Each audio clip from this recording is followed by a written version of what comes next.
Hola a todos, je suis avec Jackie, retraité en Espagne et je vais le laisser se présenter. Salut à tous, Jackie donc. Alors je suis arrivé ici par hasard, ma compagne a été mutée ici.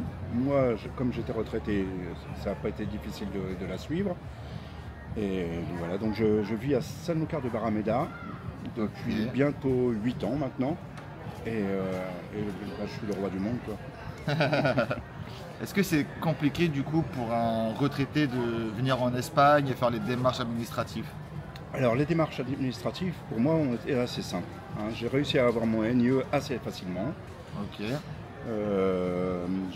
Je dirais qu'en un quart d'heure j'ai eu mon NIE, mon papier NIE à Cadiz. Et ensuite je suis allé faire ma carte verte à Puerto Real, au commissariat. Ça a été assez simple, relativement simple. Et voilà, comme ça je suis en règle, j'ai pu ouvrir un compte en banque et j'ai pu même acheter une maison depuis. Ça m'a permis de... Parce que sans ce NIE, on ne peut rien faire ici, effectivement. C'est ça, le NIE est obligatoire pour l'achat de ta maison. On t'a demandé le NIE. Obligatoire. Mais tu as pu acheter une maison assez facilement. Ah, totalement, totalement. Même c'était même incroyable parce que la personne qui s'est occupée de moi à l'agence s'est occupée de tout. J'ai rien eu à faire. C'est même elle qui a apporté mon argent de ma banque c'est comme des avocats ici, c'est pas des restaurateurs, c'est ça? C'est des restaurants, c'est pas des notaires, quoi, c'est pas tout à fait ça. C'est celle qui s'est occupée de tout. En fin de compte, moi j'ai simplement signé les papiers et je suis devenu propriétaire comme cela, assez facilement, assez facilement. Ah, c'est top. J'ai entendu dire qu'autant que retraité, tu payais donc 20% d'impôts, c'est ça? Voilà, ta retraite. Tout à fait. Je paye à peu près 20% d'impôts, ce qui est pratiquement égal à la France, puisque en France, comme j'expliquais tout à l'heure, donc on paye à peu près 10% d'impôts directs, plus la RDS et la CSG, qui correspondent ainsi à pratiquement 10%. Donc c'est pratiquement pareil. Après, la qualité de vie ici et le coût de la vie est beaucoup moins cher ici. Donc tu rattrapes derrière. Voilà, on s'en sort très très bien ici. Avec une bonne retraite française, on s'en sort très bien, très bien. Et la qualité de vie, les gens sont très sympas ici. Le climat, évidemment, hein, c'est ce qu'on est venu chercher en premier, hein. On a plus de 320 jours par an de soleil quand même, donc c'est très agréable, hein, quand tu ouvres les volets le matin et que tu vois ce ciel bleu. Est-ce que tu venais d'où de France? Alors moi à la base je suis parisien, hein, j'ai vécu 50 ans à Paris, 50 ans jusqu'à ma retraite. J'ai pris ma retraite assez tôt, je travaillais à la RATP évidemment, donc j'ai pris ma retraite assez tôt. J'ai vécu pendant quelques années en Vendée quand même aussi. D'accord. Et de la Vendée je suis venu ici et vraiment aucun regret. Petite pause dans la vidéo pour vous dire que j'accompagne les Français à s'installer en Espagne. Le lien est dans ma bio. Vous pouvez aller sur www.solexpat.com et on reviendra vers vous. On continue avec la vidéo. Aucun regret. Donc ça va faire 8 ans que tu es là, c'est ça? Ça va bientôt faire 8 ans, au mois de décembre, ça fera 8 ans. Et tu regrettes pas du tout? Pas du tout, vraiment. On a une qualité de vie ici extraordinaire. Pour les gens qui ont une petite retraite en France, qui ont du mal à s'en sortir avec leur retraite française en France, est-ce que tu penses qu'ils peuvent s'en sortir en Espagne? Alors ça dépend. Ça dépend parce que ici par exemple en Espagne c'est très très dur à trouver des locations à l'année. Et donc si vraiment vous arrivez à trouver une location à l'année et que vous avez quand même, même si c'est une petite retraite, mais que vous avez quand même au moins 1000 € par mois, je dirais, vous pouvez largement vous en sortir ici, largement. C'est ça, en France tu auras du mal. Voilà, en France évidemment tu as du mal, hein. Maintenant, les gens qui n'ont pas acheté et qui sont encore en location et qui sont à la retraite en France, bah, je les plains. La vie est très dure compliqué. En France, c'est très compliqué. Ouais. Donc toi tu t'es retrouvé à Sanlúcar, qui est on va dire un petit village de Cadiz. Vous n'êtes pas dans une grande ville. Ça vous plaît? C'est quoi ton quotidien, on va dire, à Sanlúcar? Alors, petit village, 65 000 habitants quand même, hein. C'est vrai que c'est un gros village, on va dire. C'est la taille de La Rochelle. La Rochelle à peu près. Donc c'est pas un si petit village, mais une qualité de vie extraordinaire. Cette ville, on y mange bien, on y boit bien, les gens sont très accueillants, on ne sent pas d'agressivité dans les rues, Ça fait 8 ans que j'habite ici, moi je n'ai jamais vu personne se battre dans la rue, je n'ai jamais vu personne même s'engueuler, même tout simplement. Donc, Les gens sont bienveillants en plus. Voilà, tout à fait, ils sont bienveillants, ils sont chaleureux, ils sont... Tu démarres une conversation tout à l'heure, avant de faire l'interview, on parlait avec 3 jeunes comme ça s'est fait en 2 minutes. Tout à fait, ouais. On a échangé nos numéros, enfin ça se fait très rapidement. Qu'est-ce que tu pourrais conseiller justement à un Français qui va prendre sa retraite, par où commencer s'il veut s'installer en Espagne? Ben, le NIE, tout de suite. Le NIE? Moi je dirais le NIE, parce que sans NIE tu peux rien faire ici. Tu peux pas ouvrir de compte en banque. Ouais. Tu peux pas donc payer le loyer, puisque évidemment tu peux pas avoir de location, tu peux rien avoir sans le NIE. Donc vraiment il faut commencer par les NIE. Si je dis pas de bêtises d'ailleurs, c'est des démarches qu'on peut faire directement de France. Oui, le papier blanc provisoire. Le papier provisoire. C'est ça. Et le papier provisoire, avec ça tu peux tout faire après, hein. Même si c'est un provisoire, même si c'est pas encore la carte verte, tu peux ouvrir un compte en banque, tu peux payer un loyer, tu peux tout faire, hein. Mais sans ça, tu peux rien faire. Tu peux même pas t'acheter de voiture, tu peux rien faire du tout, hein. Parce qu'il y en a, j'ai entendu qu'il y a des retraités qui font 6 mois en Espagne, 6 mois en France, 6 mois en Espagne, 6 mois en France. Tout à fait. C'est quoi la différence avec toi? Alors, parce que ils vont prendre une location saisonnière. D'accord. Ici, donc ils n'ont pas besoin d'avoir de compte en banque espagnol, ils ont pas besoin de NIE. Leur attache, c'est la France. Ils payent leurs impôts en France. Par contre, ils ont l'obligation de rester 6 mois ici, pas plus. Parce que sinon, évidemment, le fisc espagnol va leur tomber dessus. Et là, par contre, ça peut faire mal. Et toi, tes impôts, du coup, tu les payes que en Espagne? Je paye tous mes impôts en Espagne. Moi. En France, tu payes plus rien? Je paye rien du tout. Ok. Je paye rien. Je n'étais pas fonctionnaire. Les fonctionnaires continuent à payer en France, même s'ils vivent totalement ici. Ils continuent à payer en France? Ils payent en France. Ils n'ont pas le droit de payer en Espagne. Moi, j'étais pas fonctionnaire, donc je paye mes impôts ici, c'est obligé. J'ai pas le choix. Donc tu payes tous tes impôts ici en France, tu n'as plus, on va dire, d'attache. J'ai pas rien du tout. Si, mes enfants. Enfin, ta famille, tes enfants, mais je veux dire, administrativement. Administrativement, je n'ai avec plus rien l'État, du tout. non, Rien tu payes du tout. Bon, j'ai quand même un compte en banque parce que ma pension tombe sur une banque française, mais bon, je fais des virements sur ma banque espagnole, tout se passe très bien, il n'y a pas de...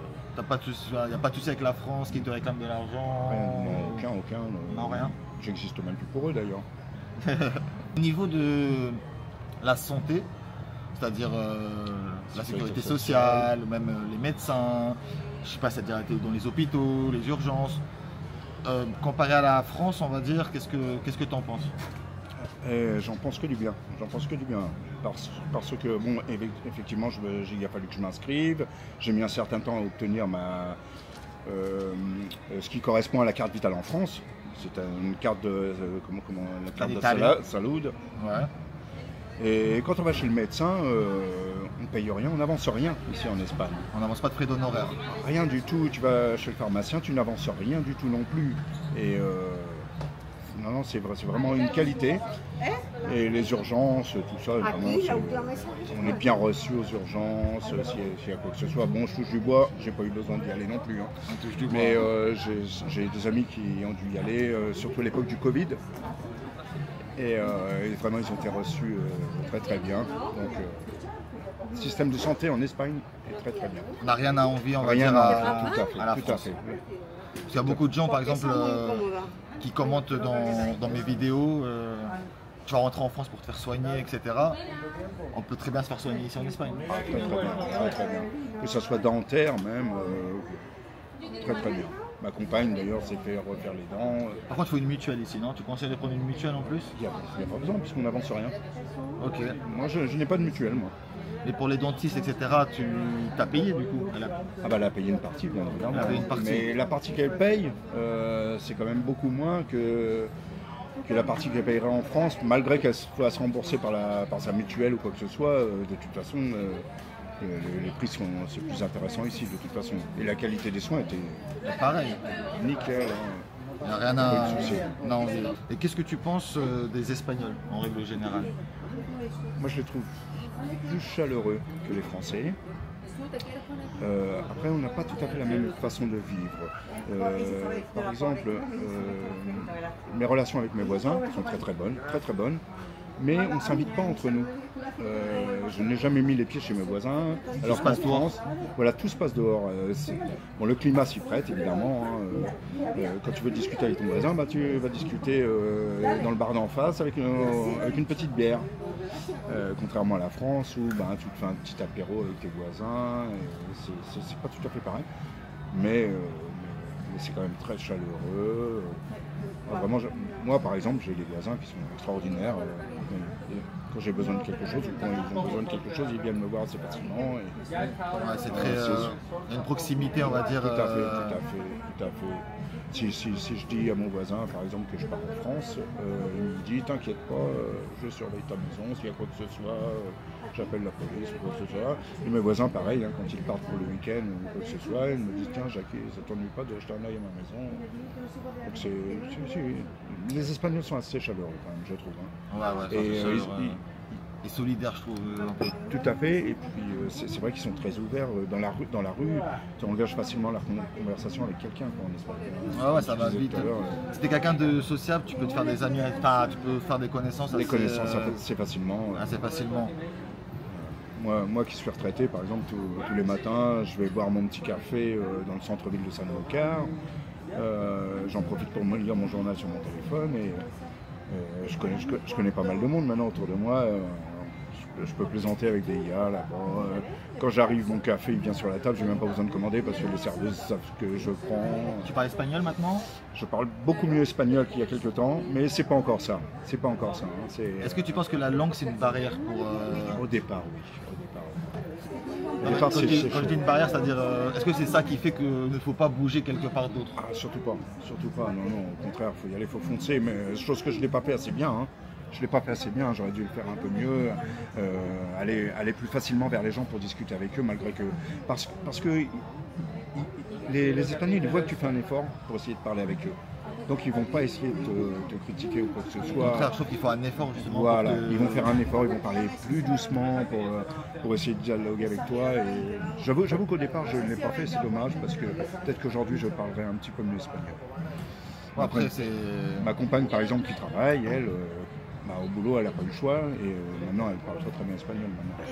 Et vous êtes arrivé, donc toi tu es arrivé ici à quel âge? À 50 ans? Ah non, un peu plus, puisque moi j'ai vécu quelques temps en Vendée, donc je suis arrivé en 2017, fin 2017, donc j'avais 46 ans. 56 ans, pardon. 56 ans, et ta femme est là? Elle est arrivée, aujourd'hui elle a 60 ans. 60 ans, ok. 60 ans, donc on est arrivé, elle avait 52 ans. Comme quoi il n'est jamais trop tard pour apprendre une langue, quoi. Tout à fait. Il ne faut pas avoir peur de... Même à 50 ans, 60 ans, 40 ans, enfin, une langue peut s'apprendre, quoi. Si tu fais l'effort de l'apprendre. Tout à fait. Et il y a eu aussi quelque chose qui nous a beaucoup aidé au départ, c'est qu'on a eu des cours gratuits aussi par la mairie de ma ville, Sanlúcar de Barrameda. Pendant 4 ans, j'ai pris des cours, j'allais 2 fois par semaine, de 7h à 9h. Offert par la ville. C'était gratuit pour les étrangers, c'est vraiment top, c'est quelque chose de fabuleux, avec en plus une professeure des écoles, c'était pas une femme qui bénévolement faisait ça pour faire plaisir. Non, c'était vraiment une professeure des écoles. Et vraiment, ça nous a fait du bien au départ parce que moi, j'avais vraiment aucun mot. Servez ça, c'est tout ce que je savais dire. J'étais léger. Le plus important, voilà, j'étais un peu léger, quoi. Donc, ça a été bien ces petits cours. C'est cool, le but c'est de te donner les moyens d'avancer, de ne pas se fermer dans un cercle où tu n'auras que des Français. Oui, voilà, faut surtout pas faire ça. C'est un piège. Surtout pas faire ça. C'est bien de faire des rencontres, de revoir des compatriotes, des Français, c'est bien, c'est pas un problème. Mais il faut aussi aller vers les Espagnols parce qu'on est là pour ça. On n'est pas venu là pour être entre les Français, sinon autant rester à la maison. Et au niveau de ta santé, on va dire, est-ce que tu tombes moins malade en Espagne? Est-ce que ta santé mentale, tu te sens mieux? Est-ce qu'il y a quelque chose qui a changé ou pas? Ouais, moi je dirais oui. Alors déjà le fait, comme je t'ai dit tout à l'heure, d'ouvrir ses volets le matin, de voir un ciel bleu comme ça met la banane. Obligatoirement, ça met la banane. Et puis tout simplement, moi ça fait 8 ans que je suis là. Depuis 8 ans, je n'ai même pas chopé un rhume. Même pas chopé. Je n'ai même pas réussi à choper le Covid, c'est pour dire. Et pourtant, j'ai côtoyé du Covid autour de moi, même ma compagne qui avait le Covid pendant une semaine à la maison, j'ai pas réussi à le choper. Donc, je pense que le climat à moi me convient bien. Ça aide beaucoup le climat. Ah ouais. C'est de la vitamine D. Ça... Tout à fait, c'est ça. Et comme tu as dit, même la chaleur et tout, ça donne envie de sortir, d'aller voir ce qui se passe dehors. On est toujours dehors. Ici, on est toujours dehors. Tu restes pas à la maison. S'il le faut, moi je prends ma bicyclette, je me fais un tour. Je fais comme quand j'étais gamin, quoi. J'avais toujours envie d'être dehors. Je prenais un ballon de foot, je sortais dehors. Bon voilà, j'ai plus l'âge de jouer au foot, mais je prends ma bicyclette, je vais faire un tour et sous le soleil. Même l'hiver ici, bon évidemment, hein, on n'a pas 30 degrés l'hiver, on a 10 degrés, mais 10 degrés sous le soleil, c'est plus tout à fait pareil. C'est clair. L'hiver il passe crème quoi. Donc le conseil que tu donnerais donc, aux gens qui veulent faire sa retraite en Espagne, c'est foncer. Se préparer quand même un petit peu, mais foncez, allez-y franchement. De toute façon, vous n'avez rien à perdre. Si ça ne vous plaît pas, personne ne vous empêche de repartir et puis de rentrer à la maison. Mais franchement, vous ne rentrerez pas si vous voulez. Bah, merci beaucoup, Jackie. Je te souhaite une très bonne continuation en Espagne. Merci à toi. Et merci pour ton temps. Et voilà, maintenant vous savez, pour les futurs retraités et les retraités qui veulent venir en Espagne, c'est tout à fait possible. Il est arrivé en Espagne, il a fait son NIE, son achat de logement, il est heureux, tout va bien. Voilà, que demander de plus. Voilà. Et puis si vous passez par Sanlúcar, passez me dire bonjour. Voilà. Una pequeña cerveza avec Jackie. Jackie, merci beaucoup et bonne continuation. Merci à toi. Ciao.